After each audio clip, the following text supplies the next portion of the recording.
They're guys. They do magic. They are the Magic Guys. Oh, damn, look at those. Someone's been shopping on AliExpress. What's up, guys? Welcome to another episode of the Magic Guys. It's your boy Josh. We're here to answer your questions from the Magician's Mind. And today, Doug and Jason have turned into a Kiwi. And you love him because you've seen him back. You know, this is Brendan's third time here. So you're on your way to becoming a solidified Magic Guy. But what's up? Wow. Welcome, Brendan Dooley. Thank you. Lovely to be back. Well, you know, last on the list when everyone calls it sick, so you know. We appreciate you being here, bro. I mean, you were planned to come on anyway, but... Oh, absolutely. It's pumped to be here, so it's good. Yeah. What's up? You know, we don't need them anyway. It's fine. That's right. These glasses, by the way, for anyone listening, I had like these fold-up glasses. I did a roadshow tour for HP, and they were giving these away to all their guests. And I saw them and I was like, there's got to be a way to use these in Magic because they fold up so small. Surely, you know, there's some kind of appearance or, you know, because this could hide behind a lot of stuff. You know what I mean? Yeah, either that or if they don't, like, if Sandy isn't frothing those and if that doesn't get you laid, I don't know what will. So it's not these men that are getting I the job. was going to say, so. But it could be my pencil pen. I don't know if you've seen these, but you know, these are making waves for the ladies. Let me, if I can open it up here. I'm excited now. Sorry, I have to look at this. Ready to look at this. Here we go. I'm excited. It's a pencil. Oh, my camera's not going to want to. It will. But it's also a pen. Amazing. So, two things that have rocked your worlds now today. Well, what that reminds me of, one of my favorite moments at gigs for the right group. So I use a Sherpa at gigs, which is like, you know, for those who don't know, is basically a fancy pen cover for a Sharpie. They're freaking great. But like, I kid you not, the amount of compliments that thing gets is ridiculous. And then I just make it a moment. They're like, wow, this is a really nice pen. And I'm like, yeah, this is how you make a Sharpie look fancy. And I literally unscrew it and show them. And then I just go, this is the best $50 I ever spent. And it's a business expense. And people love it. Like they just, as soon as they see the Sharpie, they're just like, holy cow. Like it's great. It's funny that you have to take out the Sharpie to get the respect. Like, look what this actually is. Legit, right? I'm like, because I'm just like, oh, it's how you make a Sharpie look fancy. And they're like, what? And then I unscrew and show them. And they're like, no. Yeah. For magicians listening, it's a fancy cover for your Sharpie. Makes it look like $1 million. Highly recommend. I've been telling Josh to use one for years, but hey. Yeah, you know me. Like I have so many things built into Sharpies that the Sherpa would just stand out. It'd be like, how come using a Sherpa now? I do understand that because I haven't had the chance to properly play with it, but I love the Super Sharpie. And I'd love to use that more, but again, obviously that same obstacle. The Sherpas, they're a prop dog product. Prop dogs sell them, but it's like literally, from my understanding, a company called Sherpa, and then magicians got onto them, and then because I think Vanishing Ink stock a few of them and stuff as well. But yeah, they're great. Yep. Hey, I highly recommend. Get them, boys. Patrick, longtime viewer, was asking where is Brendan from. So I realized, you know, Brendan and I have known each other for a long time, but maybe some of you haven't watched his other episodes. So maybe give him a little rundown on what you're doing, man. Sure. Well, currently, I'm just sorry, my brain is wired. So just for everyone watching, I apologize for running off my FaceTime camera right now. I haven't had set up my virtual setup in about 6 months, actually 3 months. But anyway, as soon as virtual gigs stop, we just throw out all the tech. 100%. Everything, like my camera was packed away, just everything was packed away, and none of it was wanting to work today. Oh, the other thing I forgot to mention, my MacBook battery decided to not start charging as well. So it was on like 30%. And I'm like, but we got that going, and I don't know how I got it going. So I just hate technology, and this is what happens when you try to be organized. Stuff is still going to go wrong.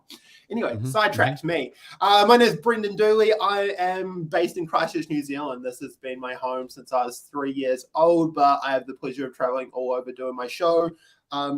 in my teens, my hustle was kid shows, but these days, most of my work is corporate and theatre touring. And yeah, it's been able to take me all over, and it's a pretty sweet gig. Not to mention the keynote speaking you're doing as well. Yeah, that's kind of funny. Yeah, so a bit of speaking stuff, and that's kind of something I fell into naturally. And yeah, I'm trying to think what else to say about it. And I'm labeled mainly as a comedy magician, just for reference. And yeah. He's a great dancer too, which he'll now demonstrate. Oh, absolutely. So, this is my move of choice. Oh, it's great. Thank you. Nice, nice. I've been working on the beatboxing too. So, I combine the two, and then I do a backflip with the deck of cards in my mouth. It's pretty sick. So that's my new That's what I hope for, is that I, there's this new wave of magicians that just start beatboxing, dancing, backflipping. There we go. And then you can just clone them all, and there you go. And that'd be great. There's your show you can franchise. Yeah. Just like the Jabberwockies, but with dancers, and there'd be a whole crew of them. And, this is great. Not worried about people copying my act at all. Well, like when the perk is, you're going to be getting dancers learning magic rather than magicians learning to dance. So what's dancers easier? aren't going to go to the effort to copy an act. And I feel like it's going to be easier to teach dancers the magic because they already know choreography. So you break it down in choreography and half the battle's done. Well, you see, because, I did an act with a dance crew, the all guys dance crew. And I did try to teach them some magic, and they didn't pick it up like they didn't pick it up like I thought they might, because some of them had to do stuff with props. Yep. And like, for example, one of them's handling a reel, and they're like so delicate with it because they're like, they think they're going to break it. They can't see it, for example, for starters. And so they're really like super hesitant. And then another time we were working on something newer, and I was trying to teach them the back palm.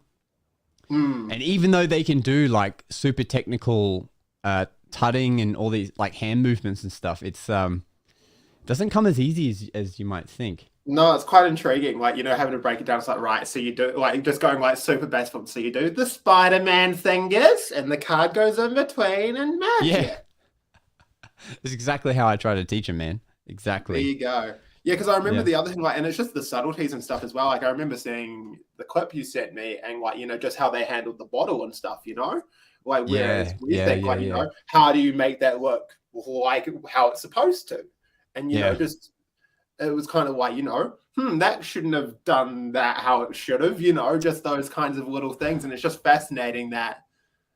I think that is the thing that some magicians just have, and then other people don't get, even when you try to teach them it.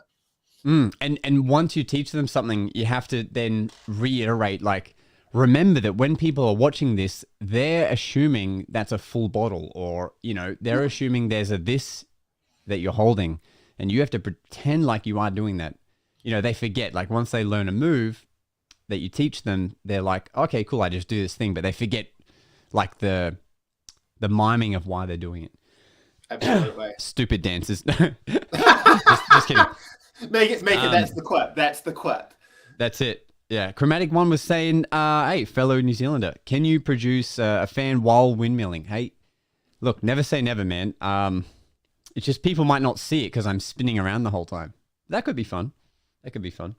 Like, especially if it was like, even if it was like boomerang card shots, like long distance spinner. If you were just like doing that, that'd be sick. Yep. Maybe a quick change act while you're windmilling or head spinning. I don't know. There's got to be stuff in there. Yeah, there's got to be cool shit. For those asking, by the way, Doug's out of action today with the toothache. Actually, nobody asked, but I thought I'd tell you anyway. He, he's a hard hustling guy, and I think eventually it just caught up with him, and he's off today. So, luckily Brendan stepped in, and Jason. By the way, Jason, I got to get him to send a video update for you guys, but he was meant to do a 1-month cruise ship contract, and I caught up with him in Brisbane last week when he stopped in, and he told me he's just accepted a second month. I'm so proud of him.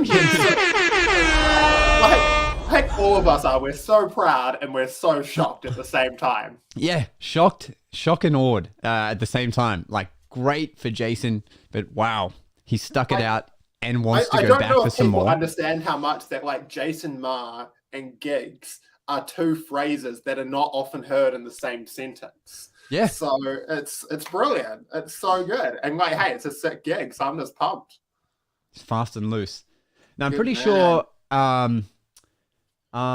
yeah, while he's doing that, because he is doing that gig because our friend that I'm having a mind blank for some reason is on his way to FISM right now, as are a couple of our friends and people we know.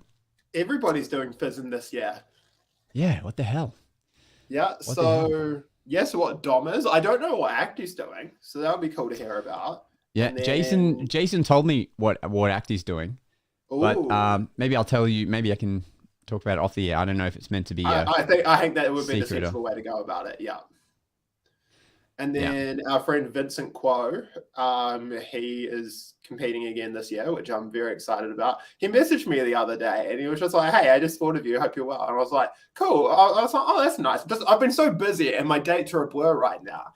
And I'm like, oh, yeah, cool. Let's hop on a call this week. And he's like, I'm traveling at the moment. I'm like thinking, where the heck are you traveling?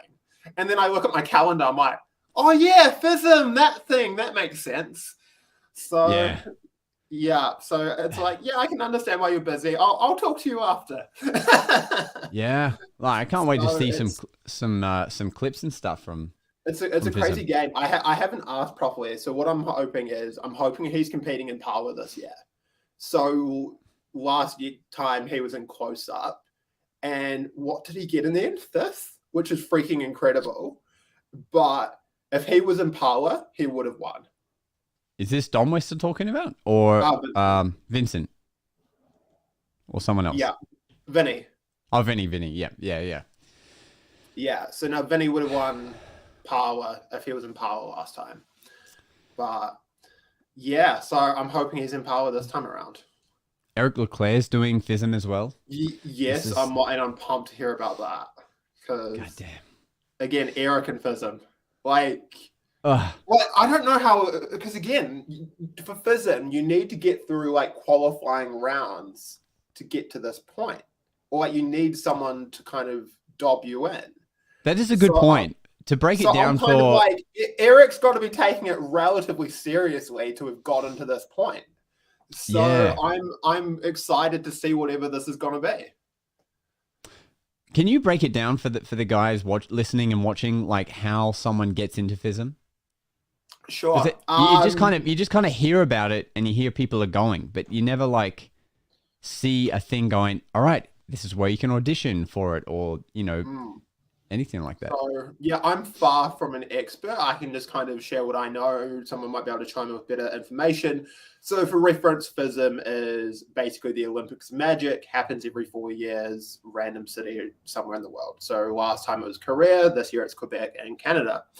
So basically, it's a magic convention in itself. So there's like the biggest dealer room you'll ever see. There's lectures, there's everything else going on. But the big thing is the competition. So the Grand Prix, basically, and there's a bunch of different awards from stage close-up. There's comedy award. There's a bunch of different kind of categories.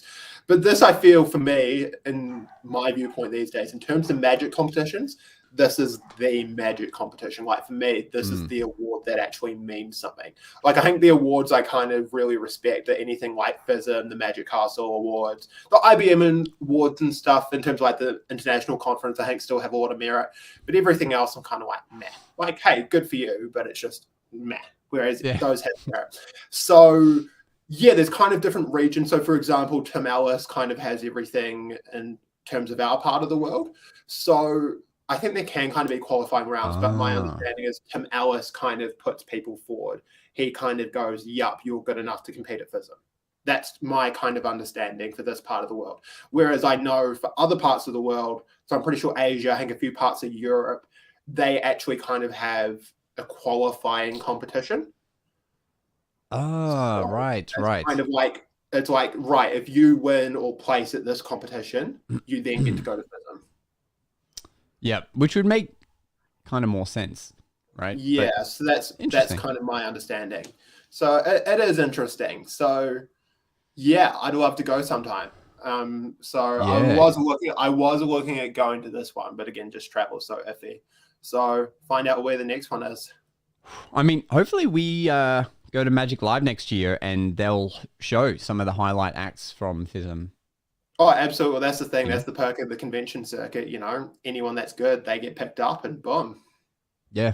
Yeah. I still remember the year that I went that you didn't go.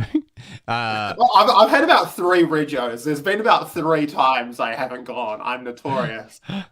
Man, the one time that I went is when they had that the female dove act that was also an acrobatist and was insane. And it was insane. And I've never since seen her act like appear anywhere online either. I think there is a video somewhere. I've seen it. No, that's wrong. yeah. No, you're like, nah, someone else doing a dove split with their feet. Yeah. I'm like in your dreams. No, I'm pretty sure there's video because I think she did the Cabaret du Monde show. Okay. Oh, good. The world needs to see what she's doing. It's insane. Yeah. And then apparently I think she had a new act at Magic Live this year. Wow. How can you even top? I think, well, I'm pretty sure I remember hearing this, but yeah, I don't know how you can top a dove split with your feet, but you know. Yeah, let me try and synopsisize just like a few things that she was doing. So she's doing a dove act, but she's upside down. So she's doing a handstand, and she starts doing a silk fountain with one foot. So the silks are changing colors, they're all overflowing, and then at the end she pulls out a dove of this silk fan upside down, and then her other foot comes over, pulls the dove away, and splits it into 2 doves while still being upside down. It's like insane. Insane. So Jimmy makes a good point. What do you think is needed more to win FISM, creativity or hard tricks? That's a really good question. So I think it comes down to I can't think of one more than the other, because I guess the way I interpret hard tricks is fooling. Like if you've got a fooling method, that is absolutely power at FISM. But also creativity in terms of a new something, that is also, and I feel there's kind of awards for both and recognition for both. So it's a good question, but I can't think of one being better than the other. I think creativity will get the respect, of the magicians. Yes. They're like, oh, that's a great use of that method from the Bobo Book of Coin Magic. But, the hard trick that fools them is going to be the thing that probably wins, right? Yeah, I think creativity overall on an act will hold substance more than like a moment of like, oh, that's a cute way to do X, Y, and Z. But if you have a creative act, that is absolutely something. But it's also that whole thing. FISM is also that place where the entertainment world has definitely changed, where there's, you go back to the, 70s and 80s, you could make a living off a 7-minute act. You can still make a living off a 7-minute act, but it's a lot harder to do so. And there's a lot less places booking you for that kind of work now. So FISM used to kind of be that showcase place as well, where even if you didn't place, but if you had a really great creative act that a producer saw and was like, damn, I want you in my show. It's a good ass point. So it's very much that showcase kind of location as well. And again, as we say, if you have a unique act at FISM, you're getting booked for every convention. It's like, great, you'll be at Blackpool and Magic Live and whatever the next year. Yeah. Whew. Got to get on that, man. Mate, do you think our duo act can make it at FISM? Oh, absolutely. Absolutely. Oh, yeah. It is nothing less than world class. Oh, yeah. Dooley and I, we did a show. Especially when you drop the phone. Like, that's such a great pseudo moment. Like, yep. It's a great subtlety. Great subtlety. Misdirection. They don't know what we're talking about, but just know that we've done a show together a couple of times, and it was it was awesome. I have footage of the full show too, unlisted on YouTube. Should FISM, open their entries. It wasn't a bad show by any means. No, it's good. So it was a good laugh, just hectic. Yep. We'll pull it out again at some point. Yeah, I think so too. Vipul asked, holy crap, is there any video of the Dove Act on YouTube? Brendan's saying there is somewhere. I'm sure there is. I feel awful because I don't remember her name. So That's okay. I'm sure Josh will put it, we'll find it, and Josh will put it on the Insta story or something for Magic Guys. Great. Thanks for that. I'll do some digging. I'll see what I can do, even though it's Brendan I'm sure it won't be he saw it. I feel like her name was like I heard David Penn say it. Yao Ming, something like that. We'll look it up. We'll look it up. So Brennan, I think some people know this, but most people should know this because I put up your clip on our Insta story yesterday. You do a sick pickpocketing act. Yeah. And obviously that started from childhood, needing to get money. So you learned how to pickpocket. Absolutely. In the streets. This is what happens when you have to spend every school holidays in Belcourt in New Zealand. Absolutely. So for anyone who's Kiwi watching this, as far as I'm concerned, Belcourt is the Hamilton of the South Island. So, and then it's like the Tasmania of Australia, but worse. You're welcome, Gareth. Anyway, yeah. So when did I first start stealing watches? I think when I was 16, maybe a little bit older, maybe like 17. Yeah. What's the rush like when you steal that first watch? Oh, like there is nothing better. Okay. Losing your virginity, stealing a watch. That's it. Like stealing a watch for the first time and getting away with it it's incredible. Like, I mean, for me, I've always found it such a fascinating moment. Like, I remember seeing watch steals growing up and always thinking that was freaking cool. But the moment that will forever stick with me is Hobson doing The Illusionist. And as far as I'm concerned, that was the closing of the moment of the show. As much as I love Kevin James, but screw Snowstorm. For me, the closing moment of the show is Hobson pulling out 6 watches, 7 watches, 10 watches he's stolen throughout the show, going, that's for you, that's for you, that's for you, being Oprah with watches. Dude, it was insane. It is such an interesting moment where I really enjoy it because every once in a while, someone will see me, like, come up to me after a show and be like, oh, I saw you take the watch. And I'm like, great, because I want them to see it's a skill thing. I don't want them thinking it's that they played along or anything like that. I want them to know that's a genuine moment, and that's what helps communicate that. So if someone goes, did you give it to them before the show? And then someone can come and go, oh, no, I saw them take it off. Like, and it's brilliant. So, but it's just such a personal moment where, and I think, even lay people, are aware it's a thing, but it's kind of like maybe even hypnosis or something where they're like, oh, but it can't happen to me. That's it. So then as soon as it happens to them, and it's, you can't really get better than it.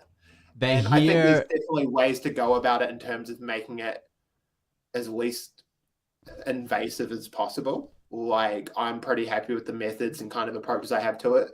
And I don't make it a compulsory thing in my show that I have to steal watches.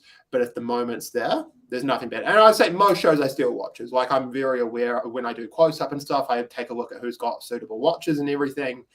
But it's an incredibly powerful moment. When I saw Hobson do it, or when I saw him not do it, rather, it was like, to me, it was like magic because I had no idea the whole time. You know what also is a bit sad is that a lot of our viewers don't know who Jeff Hobson is. Okay, they just... If you don't know who generation. Jeff Hobson is, please do me a favor and leave. I'm sorry. But like, it's like, I know, and it's like, oh, my favorite magician's Daniel Madison. No! This is like, So again, like, we're kind of definitely I am, like the end of that era where so many of my biggest inspirations are like all these kind of, I don't want to say the word old school, but like, they're live acts. Absolutely. Right. Absolutely. Yeah. So for what Brendan's talking about is Jeff toured with the Illusionists. He had an amazing career before that, but for what we've seen the last 10 years, he's been touring with the Illusionists. I think maybe now he's retired from the Illusionists. He stopped just before COVID. Yeah. And, yeah, we're watching the show and he comes out and does the most hilarious routines with like the simplest of props, one of which being the egg bag, which he has like the best routine you've ever seen in your life with one. And he has lots of clips online. But what you don't realize is throughout the show, each act he's doing and commanding the audience and doing these hilarious things, under cover of that, he's stealing the people's watches that are helping out in those acts. But you have no idea. He does something I still don't have the balls to do, is he gets their watches while he brings them on stage. Yeah, like that's right. That's right. Most of his steals, which for me, I typically always occupy them with a trick. That's right, because he'll be like, yeah, come on, let's go up, and he grabs their arm, walks them up all the way up. He'll grab their wrist, and just in that process, it's great. So, and you know, I'm getting a watch off at a similar speed, but I just haven't had the balls to not have that cover. The closest I've gotten is kind of a character one for me. I don't do it that often, but if the moment's kind of there and I'm like, yeah, okay, I can get that watch off with this steal, I do. So I'll grab a guy by the wrist and I'll be like, stand up for me. And I'll grab his wrists and I'll start swaying them. And I'll be like, so, okay, just for reference, on stage and even probably off stage, quite a few people think I'm potentially gay. So growing up, people thought I was gay growing up. That was something that just naturally came across on stage. So I kind of embrace it without forcing it, though. Anyway, even your first boyfriend thought you were gay. Exactly. And then, yeah, he was pretty shocked, but, you know. So, no, oh, so cute. You think I could get a boyfriend. Oh. Anyway, so I'd grab a guy by the wrists and I start swaying them. I'd be like, so what's your name? What do you do? And I'll be like, oh, sorry, I didn't know my dad that well, so this feels really nice. And under the cover of that, I'd get their watch.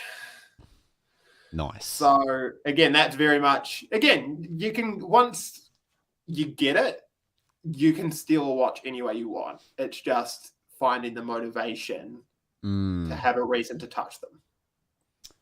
A reason to touch them. That's the key. And consent. Yeah. I mean, you do a great thing with sponge balls that I've seen you do. Yeah, so that's the one I do most of the time. I think I got into it early on. Maybe when you were also into it, it's just that you sort of took it and ran with it. I remember pushing you on to. I don't think we should talk about it here. If people want to look into it, it is published in his lecture notes. No, not that. Not a great idea. Oh, absolutely. I was going to bring up James Brown's pickpocketing course. I think, yes, that's right. Right. I think we both went through that course, and so I went out into the street and I tried doing it under the guise of making a bill vanish, and I used Josh Janowski's thing he put out where it's like thing. I remember this. That's it. That's right. You could have a bill that looked like a clear bill, so you put a real bill apparently in their hand. You'd say it's vanished. Well, it's half vanished, and they open the hand and they see that. And I was using that guise to do the watch steal, but I just never. And on that day when I was practicing, I think I stole like 3 watches, but yeah, it wasn't. It just wasn't that. Didn't come that naturally for me, and it wasn't until we won't talk about it, but another method that makes it much easier. That's when I was like, yeah, that I can use like on stage, and I have used it, and I haven't used it for a while. I should do it again just for fun, but 100%. Well, I think it's that whole thing. Like, as you're aware, I do it in the context of another routine where I use said prop. So it was already kind of, and I was already doing that routine, so I had a natural reason to do it. But if you don't have that reason, then you don't really want to force it. No, that's it. So if you were to, can we break down a watch steal, like a basic one, like for the people watching? Yeah. Or even just like a few things they could be aware of to try, or like how do you even practice a watch steal? Totally. Yourself? So that's a really good question. The biggest thing for me. Okay, so this will probably excuse me. Let me talk about the first time I stole a watch. I think this is a really good way to kind of communicate it. So I was always okay with pockets. Like, I stole a tie before I ever stole a watch. And I find it quite interesting because I've talked to other guys about it and they find a tie steal harder than a watch steal. Whereas I would say I'm the reverse. Not so much now, but at the beginning, absolutely, a tie steel was easier. And that is as in stealing a tie off neck, just if anyone's confused. But otherwise, pockets were always relatively easy for me. So I was doing the show. Now that I look back, I was 18. So I've been practicing the technique and I was kind of like, okay, and I could kind of do it all right. But again, the big thing for me and the mental barrier was, how the heck do they not notice this? Yeah. So that was the big thing for me. Then what was it? So yeah, was doing this show. I remember I lifted his phone. That was all he had on him. And then I saw he had the perfect watch and I just bit my tongue. I'm like, screw it, I'm going to go for it. And I did the SpongeBob thing and in a more basic form back then. And I got the watch and I was like, damn, I think he doesn't know. And my brain's going off in fireworks while I'm just trying to chill and keep going on with the routine. And then at the end of the routine, the guy patted himself down and he noticed his phone was gone. And, I just go, ha ha, there you go. All good. Don't stress it. But that was when I knew he doesn't know his freaking watch is missing. So then at the end of the show, blah, blah, blah, boom, there's your watch. His face was just priceless and just the eruption of the room. And that's where I was just like, everything made sense. And it was just that as soon as I did it once, I was like, great. And also the whole thing is, okay, so here's with that crash course, the mental barrier to overcome is giving them that focus point. If you have the right misdirection, they're occupied. So, and just get over it. Yeah, it's overcoming that mental barrier of that it is possible. It's kind of like with coin under watch or coin on hand. Coin under watch, card on, or even like card under watch. glass, anything like that, any of that kind of open misdirection stuff where even probably doing card to mouth for the first time, it's that whole, those kinds of things of like, how do you not get caught? So yeah, it just works. And my big tip's conditioning. So touchy doesn't feel right, but I condition my volunteers when I get them on stage. And a big thing for me is I just want to relax them as much as possible. I'm quite a cheeky performer, but it's still this whole thing of I know how to push and pull. And I just realized I've been looking at the wrong camera the whole time. I've been like trying to be good and like looking down the lens. Anyway, wrong camera. So are you looking at your M50 this whole time? Yes. I was trying to be so good. Nice. And then anyway. The good thing is you're so far away, like you can't tell your eyes are open anyway. So like you're fine. Life is good. So we're going with that point. So conditioning, so my whole thing, I always do a two-handed handshake when I introduce someone. It's like, hey, thank you so much for coming up. I really appreciate it. If I need to, I'll chuck in an extra line. Hey, I promise you'll have nothing less than a blast.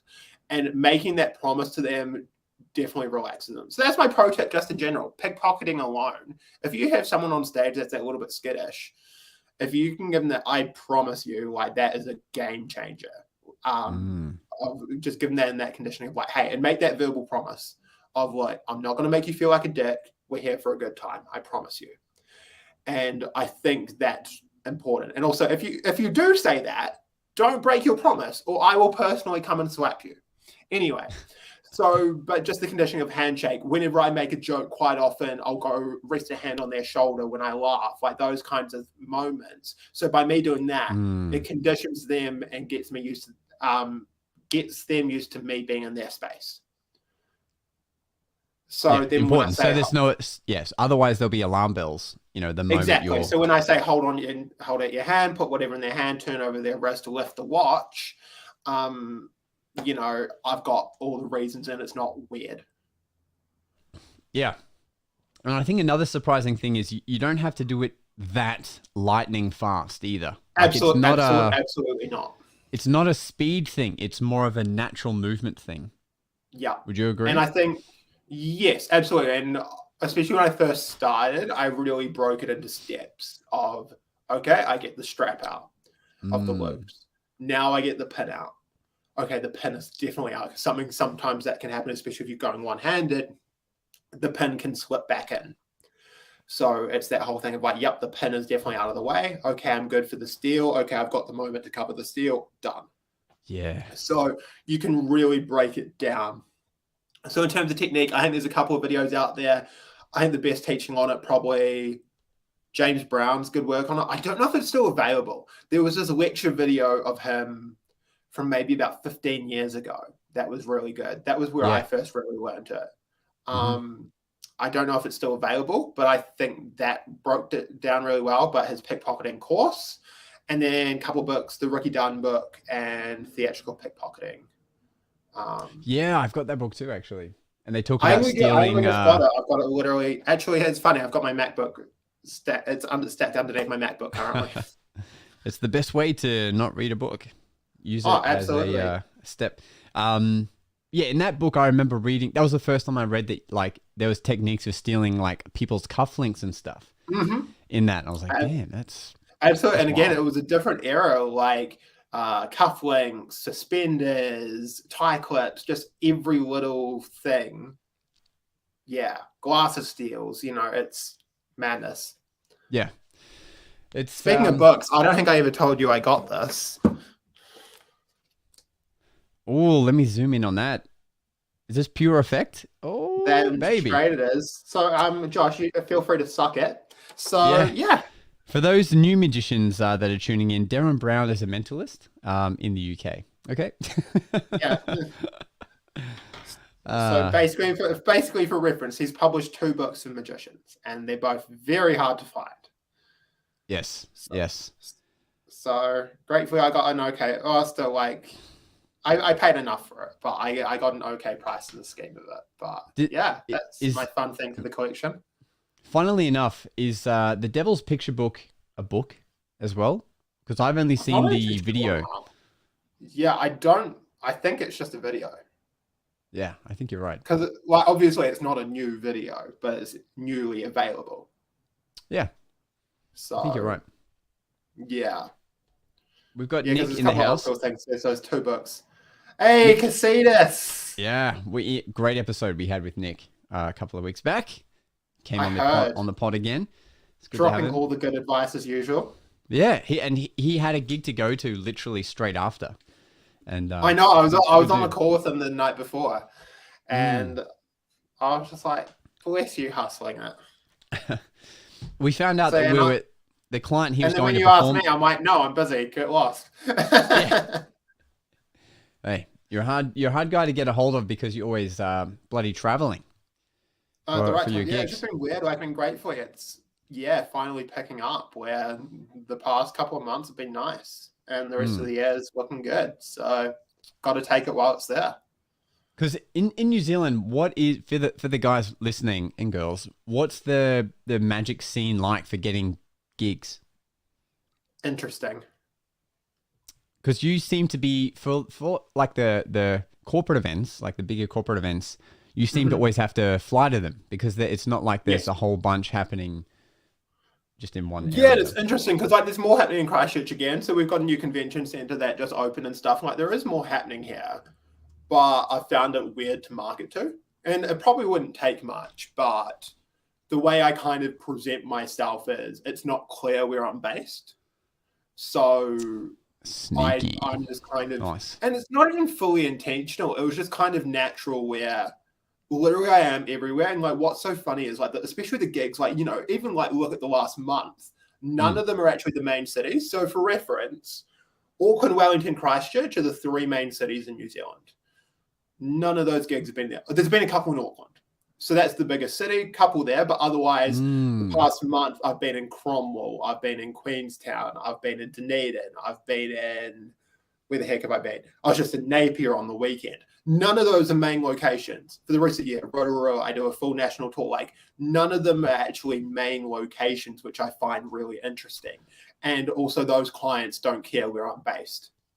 And gratefully, they've been booking me for me. You know...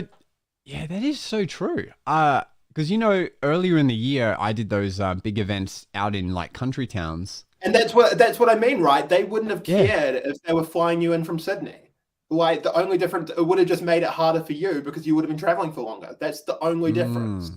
They still would have paid for that. Yeah. You know, pre-COVID, I ran my advertising Australia-wide, like my, you know, my Google ads. And I just presented myself as like an Australian magician that could be booked. And, you know, people would ask where you're based or whatever. But then, like, as soon as COVID hit, you know, it just became a nightmare to try and orchestrate flying around and things like that. But ever since I've just kept it to local advertising, I just haven't had to travel as much, but I'm still just as busy. So it's weird. It's like over here, at least, you know, I think some people weren't inquiring because they didn't know if I was based here or not. Yeah. Like I think some events. And then, I was reading this book called The Little Red Book of Selling. I always kind of reference it for my business stuff. And it kind of says, like, before you take on the world, you know, become the king of your city or your town or whatever. So I would say I really nailed the kid show market and stuff here. But in terms of corporate, there's not consistent opportunity. Yeah, that's so, and it was just naturally, it was something that kind of just naturally grew anyway. Like, it wasn't even that fully intentional of me trying to be nationally everywhere. It was just something that kind of naturally happened. So it was just easier for me to go. Well, especially because especially right now, I live in Christchurch, but my girlfriend's in Auckland. So while I'm up there for work and stuff, and I'm up there kind of 50% of the time anyway. So it's just easier for me to go, right, I'm either here or here. Yep. You guys heard that flex? A magician that has a girlfriend. I know, right? Yeah, exactly. It's like OMG, he is straight. So, You've done so it's one of those things that I find so interesting. But I think, just the interesting thing I have found the past week while, where it's just the perfect example has been my gigs have just been everywhere. Yeah. And occasionally you've been able to come over here to Aussie. Yeah, absolutely. For a gig or two. Gratefully.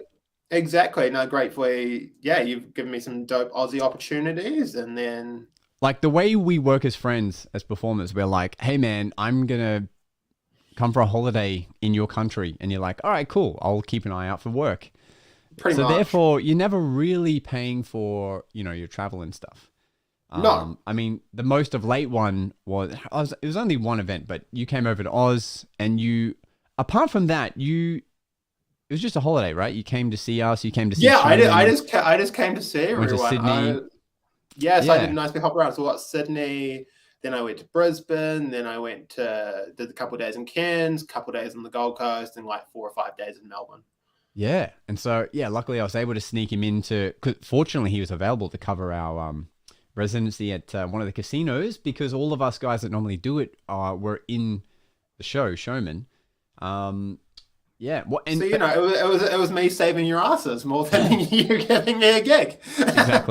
Exactly. And for those who haven't been to Cairns, like the weather there is like a tropical kind of weather. It's like it's like the most ideal weather for a holiday on the beach kind of thing, which is like the kind of opposite weather to like what you might experience in New Zealand a lot of the year. Depending on the time of year, summer can be pretty damn good. That's true. So what was it like when you went? For reference, I'm going to promote New Zealand tourism now. If you want to come to New Zealand, come in summer. We have a rocking good summer. Gorgeous beaches. You know, if you're into hiking and stuff, you can't get better than New Zealand. So take that, Josh. Because Australia, if you want to go to Australia, sure, nice beaches and stuff, but the rest of it, it's dry. So that's true. You know, come see lush green. You heard it first. You're welcome. But we've got the perk is you can hop it all in one trip. Yeah. My buddy Gia, or Eddie, how I call him in Australia, is he may be one of these. Deck and bottle, but with illusionist Aurelian. Is that how you say it? Aurelian deck? I think that's it. Very nice. Let me see if I can get the camera to focus on it and not me. There you go. So I just can't wait to start using this deck once I figure out how to get it out. Like, man, I'm like, what building are we going to pick to drop it off? Hey, there's this nice building in Sanctuary Cove. I don't know if you've heard of it. We could use that building, perhaps. I don't know. Somewhere. Or you can just go down the road. What is the Q1 or whatever? What's the tall building? Q1. That's it. Yeah.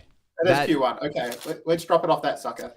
That's close to Sanctuary Cove. That's totally the one you're referring to, right? Not anything else. No.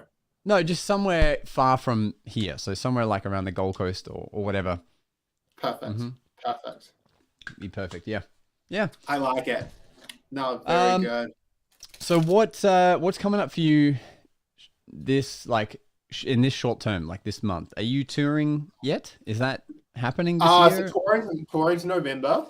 So it's just the year's creeping up, man. So it's just it's a lot of logistics. Like I was just looking at, because I've got the kids sawing in half prop down here, so I need to get that up to Auckland. And I was just looking at that yesterday, and I was like, damn, I should probably just get that up to Auckland soon, just because time's going to creep up so quickly. Got a gig this weekend. Next weekend's off. I'm back up in Auckland working on some stuff. Then August, I actually get to be local for over August, which will be good. So they're doing like a hospitality festival. This is quite a nifty gig, actually. So I don't do a lot of walk around, but I'm looking forward to this gig. So basically, they're doing like a festival, kind of like to boost hospitality venues and stuff locally. So basically, this event organizer calls me and she's gone, hey, I've gone to all these venues and I've gone to them. What's like a cool thing that you would love in your venue? And this beer garden owner literally said, I would love a magician on a Sunday afternoon. And then it was like, sick. So that's happening for all of August. So that's fun. So just a couple of hours on a Sunday afternoon. I'm like, that sounds freaking great. So looking forward to that. A couple of corporates mixed in there, and also testing some new material. So lovely guy Jar owns a hotel in Dunedin, good friend of mine. He has set up a really cool venue in there. And he you might have seen a few photos. So he had this like wee upstairs room, sort of 30-seat parlor kind of room. Really lovely room, naturally. Damn. I'll send you photos after this. What he's done with it now, it looks phenomenal. Like, I'm like, wow. Like, he's put gorgeous magic posters up, curtains. Like, it is competing with the Magic Castle close-up room now. God damn. Like, in terms of what he's brought in. Like, of course, nothing's ever going to beat that room, but what he's done with it, I'm incredibly impressed. So I get to be the first person working that room. So I'm doing that in a couple of weeks. So to test a bunch of new material. So that's going to be exciting. But yeah, just working on some new stuff to just kind of be prepared for shows coming up over the next year. So that's kind of me short term, I think. It's good. It's coming together. It's just, a lot of crazy things and cool new projects like I'm really happy about, and kind of new markets and things I haven't fully experienced yet. So it's exciting times. Hopefully doing some shows over the water as well. Some new ventures. Yeah, some of that stuff is on the cards, and yeah, there's it's kind of crazy too. Like, we're just, we're both full-time magicians, and it's like I don't know what it is, but like, how do I get this into words? What is the point that you just become a magician in the ecosphere of gigs? You know what I mean? Like, it's so funny because like if you said to someone you're a full-time magician, they're like, how is there this much work available for someone? It's like, I don't even know half the time where my work comes from. It's kind of interesting where I think so much of it is us creating our own work. Yeah. I look at some of the gigs and stuff where they probably wouldn't normally book a magician, but because they've seen us, it's like, oh, wow, he would be really cool for X, Y, Z. Mm. I think that's kind of a big part of it as well, especially some of our bigger opportunities and stuff. Yeah. Like, the gig, I closed last week. Yeah. It's just that kind of stuff where it's like, that's not a normal thing here by any means, let alone that kind of level. Yeah. And then 100%. It's really intriguing, I think, from that point of view. But I think, and like where I've been, don't get me wrong, I'm freaking grateful because with winter, I don't know what it's been like for you guys. Stuff is definitely still a bit skittish here. Like, events are happening, which is great, but it's kind of like the new thing is happening now is not us going into lockdown. It's more the clients going, oh, we've got 20 people who have got COVID. We're not sure it's worth having the event. So I haven't had to have any awkward conversations yet, which has been great. But it's something I'm kind of aware of where it's like, for the future, kind of like if someone tried to pull the pin, like, the day before going, oh, we've lost 50 attendees to COVID. It's kind of like, well, I can still do the show. So that's not enough of a reason to not pay me. Yeah, it's happened twice now for me. Right. So I've only had one, and I let them off because they've been really nice, and it was a venue, so booking me directly, and I was kind of like, I'm not going to ruin this relationship. So yeah. So what happened to me was I did an event last week, for the army over here, like one of the segments of the army, and originally they were meant to have like 350 guests at this gala dinner. Yeah. And then they called me and said, hey, really sorry, we have to cancel. We have to cancel you because like we're only down to like 100 people. So therefore, you know, everyone who would normally be buying a ticket to attend this dinner, you know, now there's like only a quarter of budget, and you know, COVID related, like people have just been wiped out, which is insane. So for me, I was like, all right, well, so their email was to say, hey, we have to cancel. But then I went back for reference, how far out was this from the event? So it was kind of a weird one. It was one of the rare occasions where I hadn't invoiced them yet. Right. Because the details were never like locked in yet because of numbers and things. But the event was going to be like the following week. So I went back to them and said, fair enough. I have already got this date booked out for you, like blocked off for you. So I'm going to be free anyway. How about I do a smaller package for you and like I still come along anyway? No. And that's what ended up happening. So I like just kind of took the initiative to still try and get work, still got booked, still did it. And they loved it. And it ended up being like, it was like awesome. I know I'll get booked for other things from being there. But it was, so that was one COVID thing. Another one is meant to be this week, and they've just canceled their whole event. And this company has done this before. This is a company that I should have known this would happen, but they rescheduled their event 3 times in the past. And I ended up eventually doing the event, but this one they've canceled. And so the agency that booked this in for me, they've said to the client, you can either cancel and it will be a 50% cancellation fee, or you can pay more money and Josh can do a Zoom session with all the people that would have been there anyway.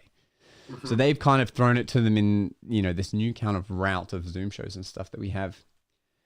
But nice. It's kind of a weird one. It's still that can be the cause now.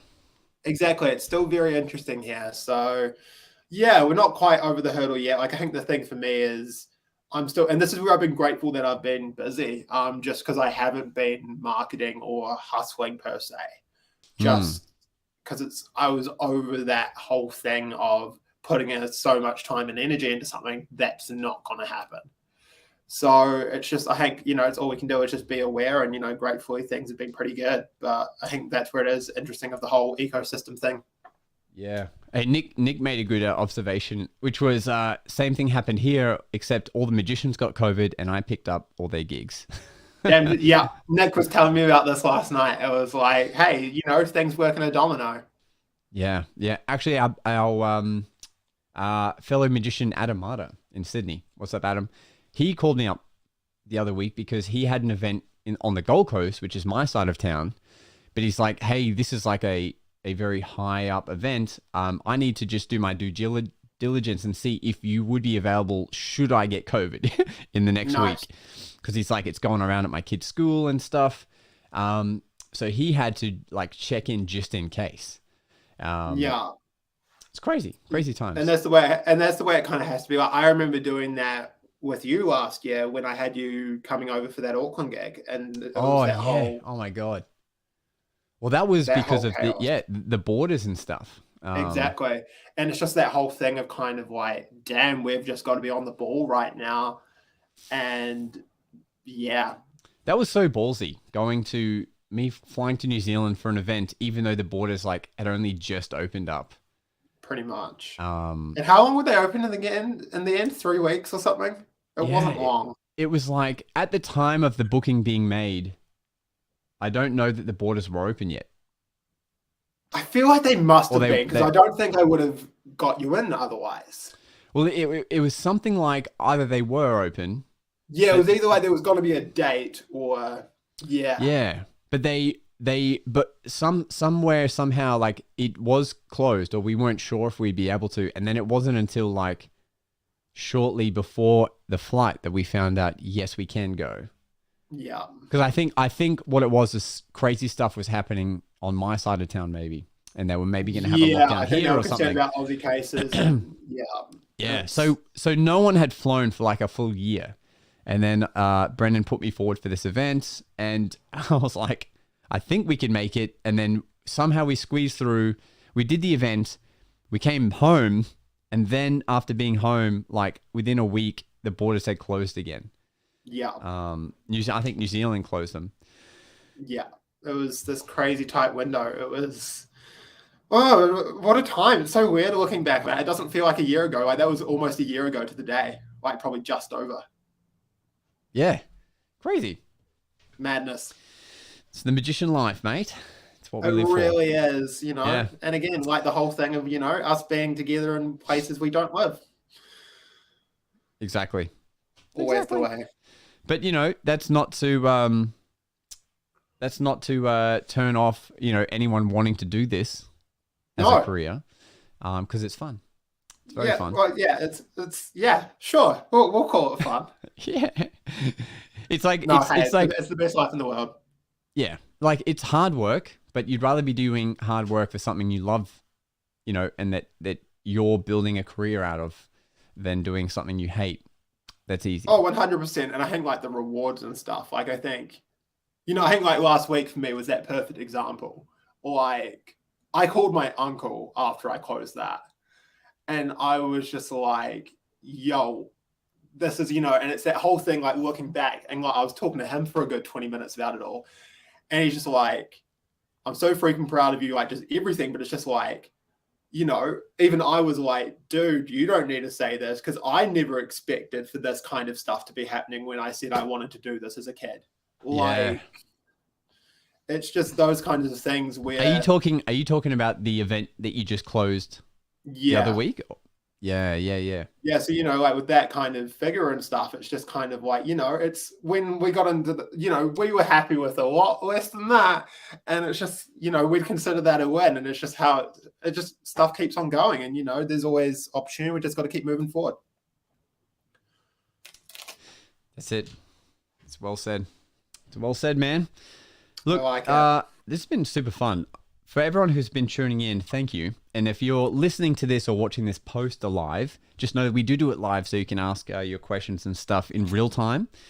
And yeah, I mean, before we go, is there any set advice you would give to the up-and-coming magicians? Oh, wow. Okay. Or thoughts or... I'm trying to think if there's anything or feedback. What about feedback? What's your kind of take on magic at the moment? Good question.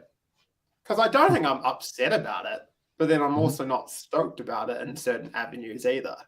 Where, because like heck, there's still some banger talent coming out. Like, and I think, yes, some amazing talent. And it's just, I think if people can be influenced by the right thing, but also I don't know how to turn that into advice or feedback until like, this is what you should be doing versus what is influencing them. Yeah. I think, you know, I'm guilty of this too, but I mean, Derek DelGaudio put up this awesome tweet a couple of years back, maybe, or months back. And he said, if everyone stopped trying to be famous, we would have a lot better magic. That is beautiful. I don't know how I missed that. Yeah. And it's just like, you know, we're all trying to get that viral clip or get that reel that goes crazy or whatever. And so we're focusing on magic that will do that. But if we were just to not care about that. Actually, this is a good thing to talk about quickly because this was very well done. Okay. Two kind of sides of the coin to this. This is going to take another couple of minutes. Apologies, guys.